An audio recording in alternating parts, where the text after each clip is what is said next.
महाराष्ट्रातली आता राजकीय परिस्थिती अशी आहे, दोन ठाकरे बंधू पिंजऱ्यातला काय सोन्यातल्या पिंजऱ्यातला जो काय पोपट असतो अशी त्यांची अवस्था आहे. ते मुंबईत अडकून पडलेले आहेत. एकनाथ शिंदे ठाणे त्या परिसरातून बाहेर यायला तयार नाहीयेत. अजित पवार पुणे पिंपरीच्या पुढे जायला तयार नाहीये आणि काँग्रेस या सगळ्यात कुठंच नाहीये. हा मोदी दौर चालू आहे. त्याचा इंदिरा गांधींचा काळ होता. कोण होतं तेव्हा? भाजपचे तर 2 खासदार आले. आज किमान काँग्रेस लोकसभेमध्ये आपण 100 पर्यंत गेली या निवडणुकीत, जो त्यांचा मागच्या निवडणुकीचा परफॉर्मन्स. नमस्कार, मी प्रतिभा चंद्रन आणि तुम्ही बघत आहात नवराष्ट्र. महापालिकेच्या निवडणुकीच्या निमित्ताने आम्ही वेगवेगळ्या लोकांशी चर्चा करतो आहोत आणि आज माझ्यासोबत पुणे महानगरपालिकेच्या प्रांगणामध्ये जे आहेत त्यांनी अनेक वर्ष पुणे महापालिकेचं बीट सांभाळलेलं आहे. माझा जुने सहकारी उमेश भोंगडे आहेत आणि शैलेशजी काळे पण आहेत. तर यांच्याशी चर्चा करताना महायुतीचे जे 3ही घटक पक्ष आहेत ते 3ही घटक पक्ष इथे स्वतंत्रपणे लढत आहेत. भारतीय जनता पार्टीने आपलं एक टार्गेट ठेवलेलं आहे आणि त्यापर्यंत पोहोचण्यासाठी सगळ्या प्रकारचे त्यांचे प्रयत्न सुरू आहेत. महाविकास आघाडीची जर म्हणजे त्याबद्दल बोलायचं झालं तर खरंच महाविकास आघाडीने काही ठिकाणी तर निवडणूक अगदी सोडूनच दिली आहे की काय असं वाटावं अशी परिस्थिती आहे. अजितदादा इथे आपली संपूर्ण ताकद पणाला लावतायत आणि गंमत अशी आहे की युती तुटली कशामुळे, कुठे काय, फ्रेंडली फाईट काय, ह्या सगळ्या ज्या समीकरण आहेत त्याच्याबद्दल आपण बोलणार आहोत. उमेश, आधी तुझ्यापासून सुरुवात करते की काय नेमकं काय वाटतंय की यावेळी जे एकंदर चित्र आहे सगळं महापालिकेचं ते खूप गमतीचं नाही आहे का? कारण कुठे युती आहे, कुठे आघाडी आहे, कोण कोणाबरोबर आहे. बरं, एका ठिकाणी सगळे बरोबर आहेत तर दुसऱ्या ठिकाणी वेगळंच सगळं गणित आहे. पुण्याचं गणित वेगळंच आहे. ऍक्च्युअली खरं तर मॅडम काय आहे की पुणे महापालिकेच्या निवडणुकीपुरता विचार केला किंवा अगदीच पुणे पश्चिम महाराष्ट्रातल्या महापालिका, विशेषतः पुणे आणि पिंपरी, राष्ट्रवादी काँग्रेस आणि भारतीय जनता पक्ष म्हणजे अजित पवार आणि देवेंद्र फडणवीस यांनी खरं तर एक ठरवूनच घेतलेलं आहे. तुम्ही बघितलं असेल निवडणुकीपूर्वी काही दिवस फडणवीस जाहीरपणे असं म्हटले होते की आम्ही राष्ट्रवादी काँग्रेसच्या विरोधात म्हणजे आम्ही एकत्र लढणार नाही, आम्ही एकमेकाच्या विरोधात लढणार आहोत. बरोबर. याचा सरळ अर्थ असा होता, त्या दोघांमध्ये असं ठरलेलं असावं आपण दोघांची वोट बँक वेगळी आहे. जर दोन म्हणजे अजित पवारांची राष्ट्रवादी काँग्रेस आणि भारतीय जनता पक्ष एकत्र आले असते तर त्यांचा जो मतदार आहे राष्ट्रवादी काँग्रेसचा तो आपसुकच काँग्रेसकडे गेला असता. बरोबर. त्यामुळे अगदी स्ट्रॅटेजिकली त्यांनी काय केलं की तो जो मतदार आहे तो इंटॅक्ट राहावा, तो आपल्याकडेच राहावा आणि जितकी शक्य आहे तेवढी सत्ता अजित पवारांच्या ताब्यात यावी. सत्ता म्हणजे जितके नगरसेवक येतील तितके यावेत आणि भारतीय जनता पक्षाचा स्वतःची एक मोठी वोट बँक आहे. त्यामुळे थोडक्यात काय तर पुण्यातली एकूण महापालिका, पिंपरीतली महापालिकेतली एकूण जी सत्ता आहे ती आपण एकत्रच भारतीय जनता पक्षाचं स्वतःच म्हणणं असं की आम्ही सत्तेत येणार आहोत, बहुमताने येणार आहोत आणि अगदीच अडचण आली तर सोबत राष्ट्रवादी काँग्रेस, अजित पवार आहे. निवडणुकीच्या आधीची त्यांची ही स्ट्रॅटेजी आहे. दुसरा प्रश्न काँग्रेसचा, एकनाथ शिंदेचा, शिवसेनेचा, मनसेचा, तर पुण्यापुरतं बोलायचं झालं तर हे जे पक्ष आहेत काँग्रेसकडं आजही मतदार जितका बेस भारतीय जनता पक्षाला नाही पुण्यामध्ये तितका बेसिक जो सोर्स आहे, बेसिक जी तळागाळातली काँग्रेस आहे, जे कार्यकर्ते ते काँग्रेसकडे आजही आहेत, पण त्यांच्याकडे संघटनाच नाहीये, त्यांच्याकडे नेतेच नाहीयेत. त्यामुळे काँग्रेस अत्यंत गलितगात्र झालेली आहे. एकनाथ शिंदेच्या शिवसेनेचा पुण्यात बिलकुल प्रभावच नाहीये. दोन्ही शिवसेना एकत्र आहेत, मात्र त्यांची सुद्धा जी 10 वर्षापूर्वी 5 वर्षापूर्वी जी काय ताकद होती ती आता जवळपास संपलेली आहे आणि जी काय लढत आहे ती राष्ट्रवादी काँग्रेस, अजित पवार, आणखी एक राहिलं शरद पवारांची राष्ट्रवादी काँग्रेस, त्यांची अवस्था तर आपण बघतोय काय आहे. त्यामुळे खरी जी लढत आहे ती भारतीय जनता पक्ष आणि अजित पवारांची राष्ट्रवादी काँग्रेस अशी लढत पुण्यामध्ये आहे, ती पिंपरीमध्ये पण आहे. पण त्यांचं एक जे सूत्र आहे ते जे मी सुरुवातीला सांगितलं त्यांनी ठरवूनच घेतलेलं आहे, आपण लढायचं आहे, तुमची मतं तुम्ही घ्या, काँग्रेसची मतं तुम्ही खेचा, तुम्ही तुमची शक्ती वाढवा, आम्ही आमची शक्ती वाढवू, गरज पडली तर एकत्र येऊ. हे या सगळ्या निवडणुकीचं भारतीय जनता पक्षाचं आणि राष्ट्रवादीचं गणित आहे. शैलेन, तुमच्याकडे येते की काय नेमकं म्हणजे ह्या सूत्रावरनं पुढे की एकंदर शरद पवारांच्या पक्षाचा पण उल्लेख केला, त्यांना कुठेतरी कल्पना आली होती की आपल्या इथे सुद्धा या पातळीवर आता लढायला नेतृत्व नाही, कारण सुप्रियाताई आपल्याला पत्रकार परिषदांमध्ये दिसतात, सभा प्रचार हे बाकीचं सगळं त्यांनी दादांसाठी सोडून दिलेलं आहे का? नाही मॅडम, आपण हा विचार करत असताना म्हणजे उमेश जसा म्हणला, भारतीय जनता पक्ष हा 12 महिने निवडणूक मोडवर असतो. त्यांचं काम त्या पद्धतीने. लोकसभेत पाहिलं तर याच पुणे जिल्ह्यामध्ये भाजपचा एक खासदार आलाय फक्त निवडून आणि 2 राष्ट्रवादीचे आले. म्हणजे जी केंद्रातल्या सत्तेला महाराष्ट्राने जो थोडासा धक्का दिला महाराष्ट्रात, हो. तर त्याची ती बांधणी ते आता याच्यात आपल्याला पाहायला मिळते. राहता राहिलं पूर्वीपासून काँग्रेस स्ट्रॉंग होती का पुण्यात, तर बरीच वर्ष काँग्रेसची महापालिकेत सत्ता होती. नेतृत्व किंवा ते अँटी इन्कम्बन्सी, पुण्यातल्या समस्या, वाढत्या पुण्याच्या समस्या, भाजप पहिल्यापासून फार तर 35 जागांच्या वरती कधी नव्हती गेली युती असताना, आणि शिवसेनेच्या 20 असायच्या. दोन्ही शिवसेना घ्या किंवा मनसे घ्या, त्यांची कॅपॅसिटी पहिल्यापासून तेवढे संघटनात्मक बांधणी पुण्यात झाली नाही. युतीमध्ये त्यांचे आमदार निवडून यायचे, भाजपचे किंवा शिवसेनेचे. स्वतंत्रपणे लढल्यावर एकही पुण्यात आमदार आलेले नाही. तर आपण शिवसेना थोडे बाजूला करू. मनसे 2012 मध्ये 29 सीट्स आल्या होत्या. हो. त्यावेळेस आपण पाहिलं होतं की तेव्हा काही मोदींचा प्रश्नच नव्हता, परंतु भाजपमधल्या गटातटांच्या याच्यातही पुण्यातली भाजप पण थोडीशी फिसकटलेली होती. आणि चला कोणाला तरी एक नवीन पर्याय, कोथरूड सारख्या ठिकाणावर मनसेचे एवढे नगरसेवक येणं हा तो एक चमत्कारच होता. तर ती गणित 2014 नंतर आपण पाहतोय तर ती बदललेली आहेत. तर 2014 नंतरचा जर आपण विचार केला की राजकारण पुण्याचं बदललेलं आहे. भाजप इतका स्ट्रॉंग याच्यात आहे. आज भाजपलाही त्यांच्या अजेंड्यामध्ये केंद्र शासन काय करते, राज्य शासन काय करते, त्याची त्यांच्याकडे पाठीशी मोठी शक्ती आहे. बरं, भाजपचा जो उदय आणि एकदम ब्लास्ट झाला, उदय म्हणण्यापेक्षा जो ब्लास्ट झाला देशात, आज सोशल मीडियाच्या काळात झालेला आहे. त्या सगळ्या गोष्टी आपण लोकसभेतही पाहिल्या. काँग्रेस प्रत्येक ठिकाणी खेचत गेली, फरफटत गेली. आणि कसं आहे की वर्षानुवर्ष गांधींच्या नावावर मतं मागणारे इथं कधी स्वतःची काँग्रेस असा पक्ष केडर बेस जो होता तो कधी स्ट्रॉंग ठेवू शकले नाही. तर याचे परिणाम कालांतराने काही एका या आजच्या निवडणुकीत नाहीये. त्यामुळे आता ही खरी लढाई कसं आहे की अजित पवार पुण्यात त्यांची सत्ता सलग भाजपच्या येण्यापूर्वी 10 वर्ष ते सत्तेत होते, म्हणजे महापौर त्यांचा असायचा, आघाडीतच असायचे, पण त्यांची सत्ता होती. भाजपही फार कमी सीट्स मध्ये होता, जेवढ्या गेल्या वेळेस भाजपच्या लाटेतही यांचे 42 पेक्षा जास्त नगरसेवक निवडून आले होते राष्ट्रवादीचे.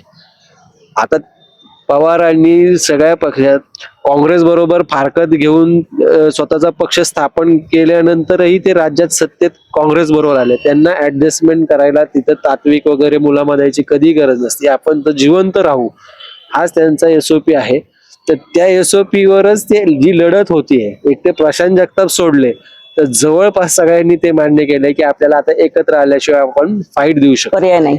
तर ती एक गोष्ट आहे. त्यामुळे जी लढत होताना दिसते तर ती या 2 पक्षांमध्येच होणार आहे.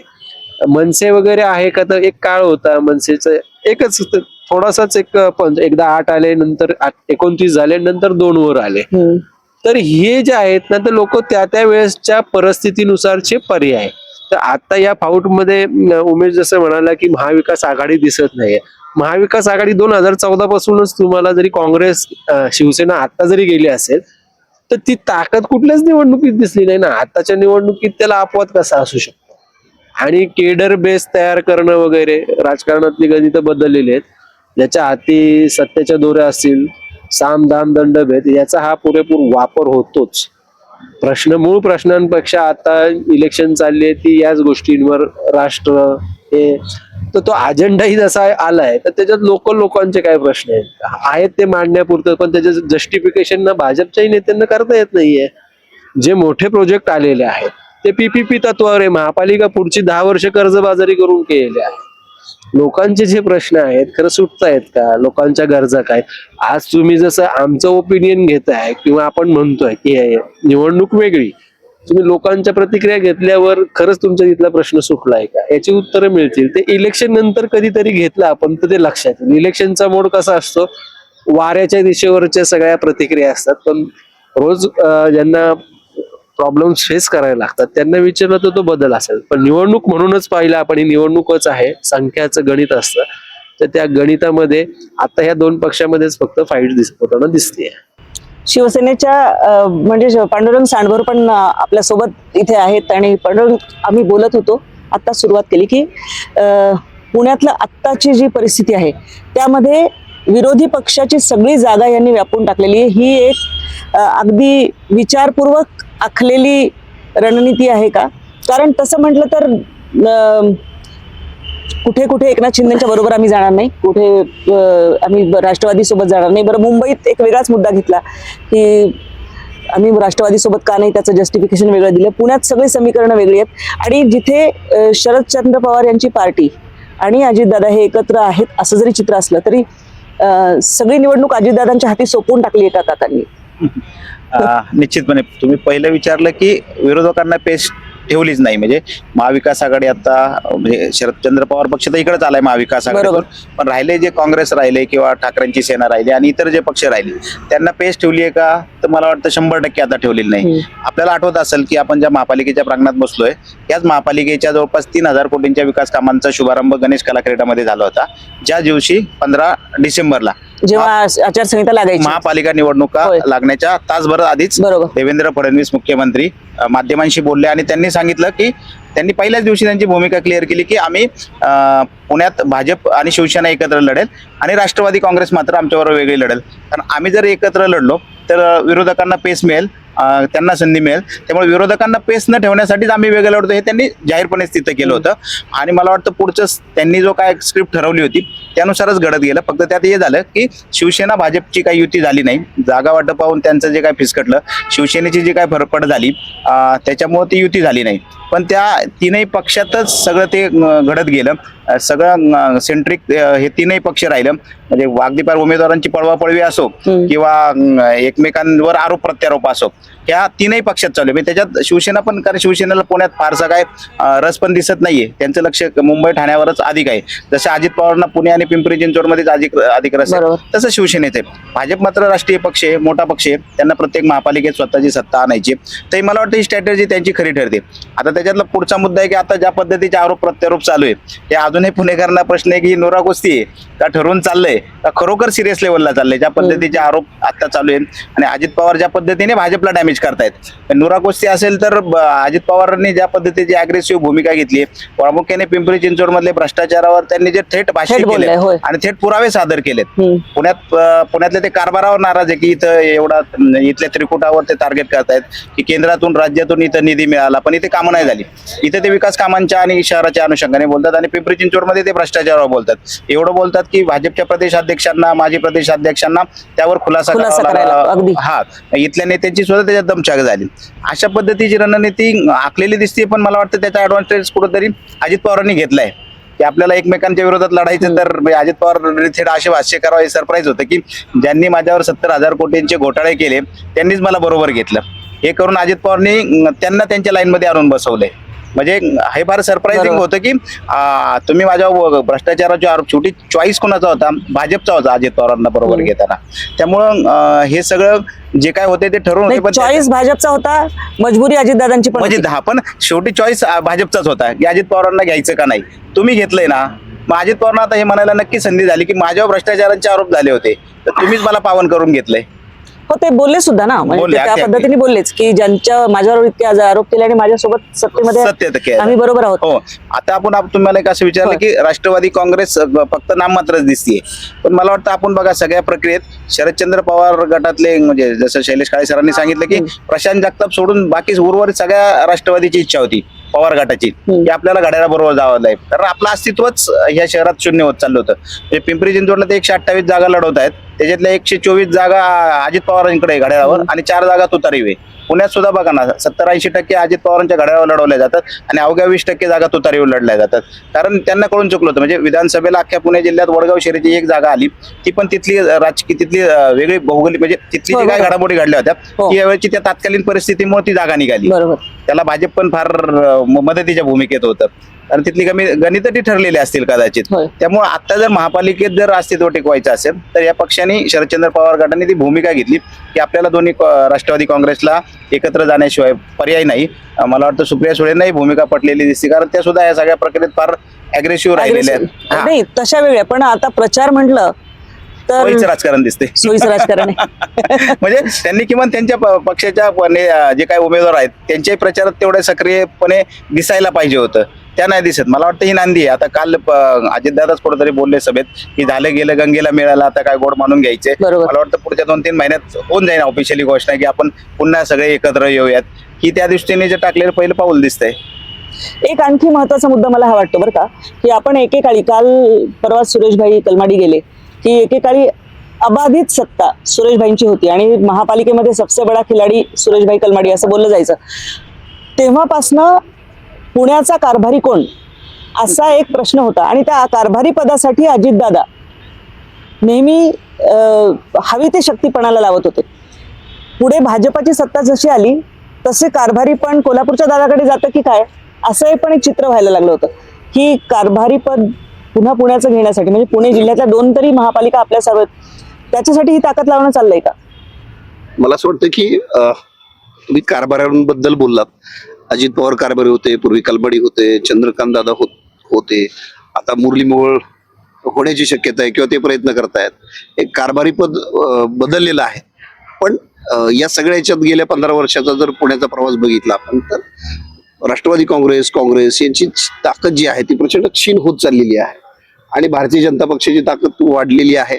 अर्थात ती आयात केलेल्या लोकांकडनं का असेना पण सत्तेत भारतीय जनता पक्ष येतो आहे. जिल्हा परिषदेची निवडणूक आता कदाचित पुढच्या काही दिवसात जाहीर होईल. जिल्हा परिषद निवडणुकीची सुद्धा अजित पवारांना काळजी लागलेली आहे की जिल्हा परिषद सुद्धा त्यांच्या दृष्टीने भारतीय जनता पक्षाचे पुणे जिल्हा परिषदेत चॅलेंज असेल. आणि मला वाटतं जिल्हा परिषदेच्या इतिहासामध्ये पुणे जिल्हा परिषद इतिहासामध्ये पहिल्यांदाच अशी निवडणूक होईल की भाजपचं अजित पवारांना चॅलेंज असेल. तो खरं तर नंतर कधीतरी बोलायचा विषय आहे. पुण्यापुरतं बोलायचं झालं तर आता पांडुरंग बोलला अजित पवारांच्या संदर्भाने. त्यातले माझे 1-2-3 वेगळे मुद्दे आहेत ते फक्त मी सांगतो. आता तुम्ही जर बघितलं तर 2 राष्ट्रवादी काँग्रेसमध्ये अजित पवारांची राष्ट्रवादी काँग्रेस ही जास्त ताकदवान आहे पुण्यामध्ये, पिंपरीमध्ये. पण त्यांना जे उमेदवार मिळालेले आहेत तर तुम्ही बारीक बघितलं तर पांडुरंग म्हटलं तसं 80% त्यांची आणि 20% शरद पवारांची आहेत. पण त्या 80% असे बहुतांश उमेदवार आहेत की ज्यांना भारतीय जनता पक्षांनी टाळलेलं आहे, त्यांना उमेदवारी दिलेली नाही आणि भाजपकडे उमेदवारी मिळत नाही म्हणून सेकंड बेटर ऑप्शन काय आहे तर अजित पवार आहे म्हणून तिकडे गेलेली आहे. म्हणजे विधानसभेला जसं सर्वाधिक फायदा हा अजित पवारांचा झाला, अजित पवारांचं कसं होणार असं म्हणत आपण सगळे माध्यमातले लोक किंवा एकूण सगळे म्हणत अजित पवारांचं काय होणार, सर्वाधिक फायदा अजित पवारांचा झाला जर तुम्ही बघितलं. आता महापालिकेत सुद्धा पुणे महापालिकेत सुद्धा अजित पवारांचं स्वतःचं तसं काहीच कर्तृत्व नसताना सुद्धा भाजप खालोखाल सर्वाधिक फायदा हा अजित पवारांचा होतो की होताना दिसेल तुम्हाला. यांच्याकडे नाकारलेले लोक अजित पवारांकडे गेले आणि आपसूक उमेदवारी मिळाले. बरेच जण त्यातले बलाढ्य होते त्यामुळे निश्चितपणे अजित पवारांची ताकद ही गेल्या वेळेपेक्षा वाढलेली असेल. पण भारतीय जनता पक्षाचा एकूण जर आपण विचार केला मगाशी सुरुवातीला जे मी म्हटलं तसं हे ठरवून सुरू आहे. देवेंद्र फडणवीस आणि अजित पवार यांच्यामध्ये आता निवडणुकी प्रचारादरम्यान बावनकुळे, रवींद्र चव्हाण किंवा चंद्रकांतदादा पाटील काही म्हणत असले किंवा अजित पवार त्यांच्यावर काही आरोप करत असले तरी हे राष्ट्रवादी काँग्रेस म्हणजे अजित पवार आणि देवेंद्र फडणवीस यांचं ठरवून लावलेली सगळी स्ट्रॅटेजी आहे, ठरवून सगळं चालू आहे. 16 तारखेला जेव्हा निकाल लागेल त्यानंतर हे एकच मंत्रिमंडळात पुन्हा असतील. त्यामुळे सिंचन घोटाळ्याची फाईल अजून बंद झाली असं म्हणणारे बावनकुळे सुद्धा त्याच मंत्रिमंडळात असतील. हा केवळ महापालिका स्थानिक स्वराज्य संस्थांपुरता विषय आहे. नंतर हे एकत्रच राहणार आहेत आणि 4 वर्ष एकत्र काढायचे आहेत. भारतीय जनता पक्षापेक्षा सुद्धा अजित पवारांना भाजपची सत्तेची जास्त गरज आहे. त्यामुळे जे काही सुरू आहे ते महापालिकांच्या निवडणुकीपुरतं असेल. त्यानंतर अजितदादांना फडणवीसांच्या जवळ जावं लागेल, सत्तेत राहावं लागेल कारण फडणवीसांपेक्षा अजित पवारांची ही जास्त गरज आहे. शैलेंद्र हे सांगा मला तुमच्यासाठी की जसं आपण म्हणतोय की ही खरंच पुण्याची सत्ता पुणे जिल्ह्यातली साख आपल्या हातात ठेवण्यासाठीचे प्रयत्न सुरू आहेत का आणि त्या निमित्ताने एक आपलं एक मोठं प्रभाव क्षेत्र असावं. उमेशजींनी जसा उल्लेख केला लोकसभेमध्ये अजितदादांची परिस्थिती जी झाली होती, सुनील तटकरे निवडून आले ते स्वतःच्या बळावर निवडून आले, पक्षाचं असं म्हणता येत नाही. पण अजितदादांना तसं कोणाला निवडून आणता आलं नाही. वोट ट्रान्सफरचं नेहमीच देवेंद्रजी म्हणाले की वोट ट्रान्सफर जे आहे फडणवीसांनी सांगितलं की ते झालं नव्हतं पहिल्या इलेक्शनमध्ये, तेवढ्या वेळी विधानसभेत झालं. त्याचा अजितदादांना अर्थात ऍडव्हान्टेज अजित पवार असं झालं कारण एकनाथ शिंदेची वेगळी लढाई होती. आता पुन्हा अजितदादांना रिवाईव्ह व्हायला पुणे जिल्ह्यामध्ये चान्स आहे? नाही, निश्चितच आहे. जेव्हा वोटाचं म्हणजे मतांचं पोलरायझेशन जेव्हा होतं ना तर प्रत्येक पक्षाच्या विरोधातली विचारधारेतली मतं असतात. तर त्या मतांमध्ये एक पाहायला मिळतं की भाजपला नाही द्यायचंय तर पर्याय कोण. तर आता जे पर्याय आहेत उपलब्ध त्याच्यामध्ये आहेत अजित पवार म्हणजे त्यांची राष्ट्रवादी. आता पुण्यात सत्ता असल्यामुळे पुणे पिंपरी चिंचवडमध्ये त्यांनी सत्ता उपभोगलेली आहे जिल्हा परिषदेत. पुणे तसं त्यांचा बेस आहे आणि त्यामुळे दुसरा पर्याय काय आहे तर ते आहेत. दुसरं काही ठिकाणी आता महाविकास आघाडी म्हणून जे प्रयत्न केले गेले तर त्यांची महापालिकेतली 2017ची ताकद मुळात 20 नगर 22 नगरसेवक होते. म्हणजे ती ताकद नव्हतीच, म्हणजे ती लढतीतच कुठे नाही. तर काँग्रेस शिवसेना आणि हे जे एकत्र आलेत, जो मला यांनाही द्यायचा नाहीये, भाजपला द्यायचा नाही, जो मला राष्ट्रवादीला द्यायचा नाही, तेवढाच एक चंग त्यांच्याकडे राहतो. बरं काही आता जी फाईट होईल ते काही खरं स्ट्रॉंग आहेत का, त्यांच्याकडे काही उमेदवार आहेत का, तर निश्चितच आहेत. तर त्या जागा आपल्याला येताना दिसतील आणि इथे वैयक्तिक लेवलला आहेत. आणि काही ठिकाणी भाजपमध्ये आपण किती म्हटलं तर नाराजी आहे का, तर आहे. भाजप पहिल्यांदा पूर्ण सत्तेत आलेला आहे महापालिकेमध्ये. आतापर्यंत काँग्रेसला अनुभवून झालं, राष्ट्रवादीला अनुभवून झालं, भाजपचाही कारभार लोकांनी पाहिलेला आहे. तर त्या याच्यामध्ये मतदान किती होईल आणि समजा अँटी इन्कम्बन्सी असेल तर ती मतं ट्रान्सफर कुठे होतील, तर ती अजित पवारांकडे मोस्ट चंक त्यातला जाईल इतरांपेक्षा, असं आता दिसतंय. कारण सत्तेतनं राज्यातनं पैसे आणू शकतात का, तर ते आणू शकतात, म्हणजे किमान लोकांना आश्वासन देऊ शकतात. विरोधी पक्षांमध्ये आज राज्यातच विरोधी पक्ष नेता ठेवलेला नाहीये. सत्ता देऊनही परत ते निधी कुठून येणार, काय कुठून येणार हे पटवून देण्याची कामं आता उमेदवार करतायत. हे भाजपचे असतील, शिवसेनेचे असतील, म्हणजे शिंदेच्या सेनेचे असतील किंवा राष्ट्रवादीचे. आणि ते पटणारं पण आहे की सत्ता असेल तर निधी मिळतो, निधीतनं कामं होतात.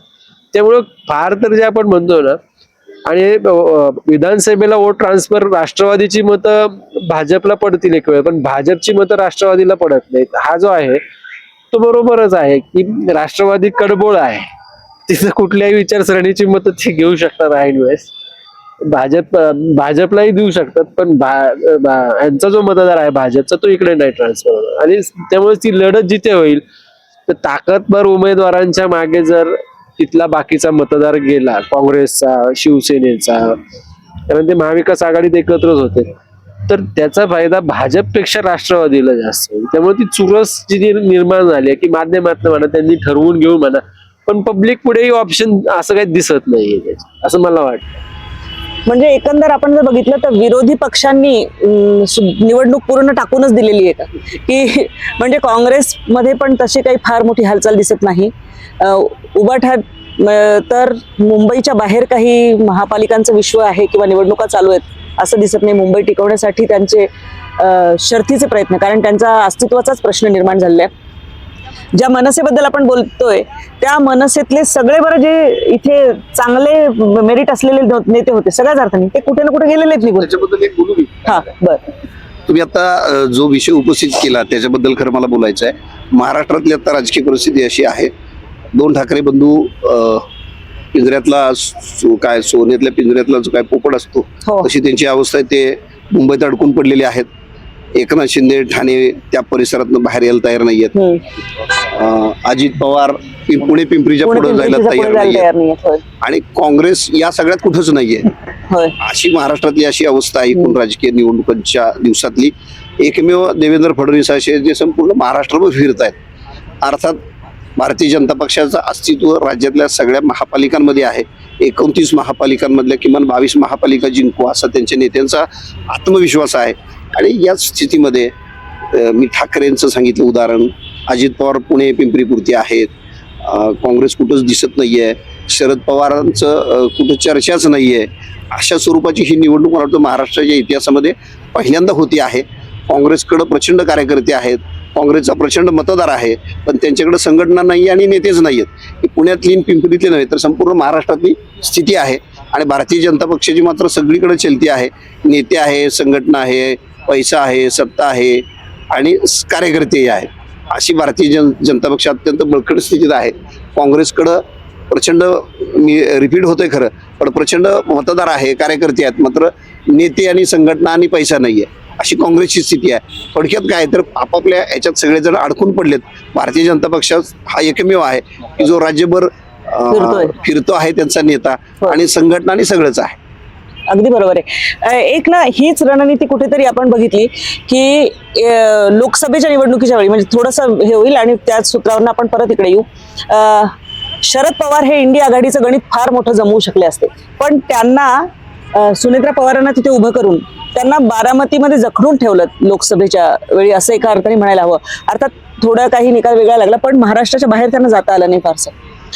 आत्ताची जी परिस्थिती आहे तसं जे भारतीय जनता पार्टीला स्ट्रॉंग प्रतिस्पर्धी म्हणून ठरू शकतात ते त्यांना आपापल्या जिल्ह्यामध्ये अडकवून ठेवलं. म्हणजे शिवसेनेसाठी म्हणजे शिंदेसाठी ठाणं आणि तो भाग वाचवणं हे महत्वाचं आहे. अजितदादांसाठी पुण्यामध्ये पुन्हा आपली साख निर्माण करणं हे महत्वाचं आहे. काय वाटतं हे सगळी लढाई? अगदी बरोबर आहे. म्हणजे उमेश सरांनी त्याचं सविस्तर विश्लेषण केलं की मुळात भाजप हा राष्ट्रीय पक्ष आहे आणि आपण राष्ट्रवादी काँग्रेस किंवा शिवसेनेला राष्ट्रीय पक्ष जरी म्हटलं म्हणजे त्यांना दर्जा असला यांना, तरी ते मुळात स्थानिक पातळीवरचे किंवा राज्यातले पक्ष आहेत. त्यातल्या त्यातही मर्यादा आहे. म्हणजे राष्ट्रवादी काँग्रेसची हे कुठे आहे सगळी ताकद?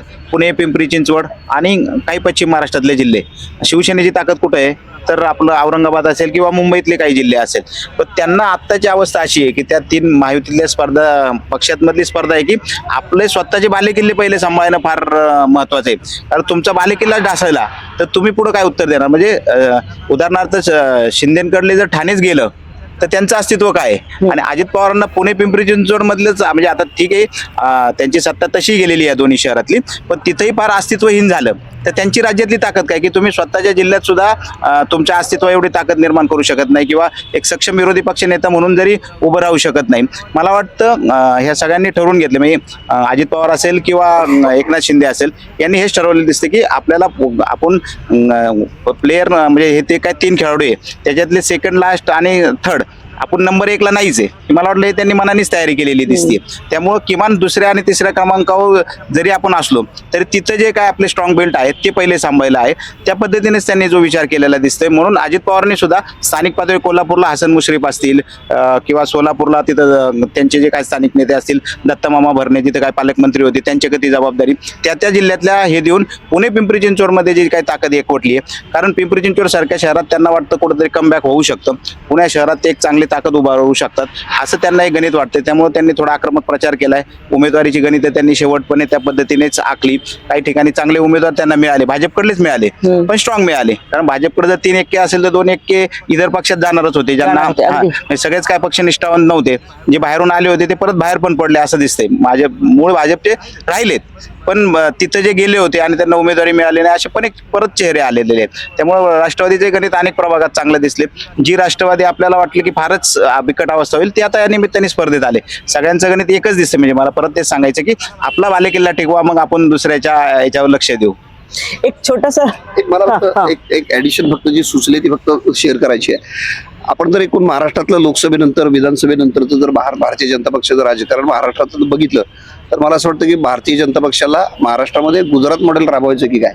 म्हणजे काय तर 1997ला पहिल्यांदा भारतीय जनता पक्ष सत्तेत आला गुजरातमध्ये. तो आजपर्यंत आहे. आणि त्या दरम्यान काय केलं विशेषतः मोदी आल्यानंतर त्यांनी विरोधी पक्षच ठेवायचा नाही म्हणजे काय तर तो ठेवायचा म्हणजे टेक्निकली असतो पण तो इतका जर्जर करून टाकायचा. तिथले प्रमुख नेते सगळे वेगवेगळ्या मार्गाने एकतर त्यांचं राजकीय खच्चीकरण करायचं किंवा आपल्याकडे घ्यायचे.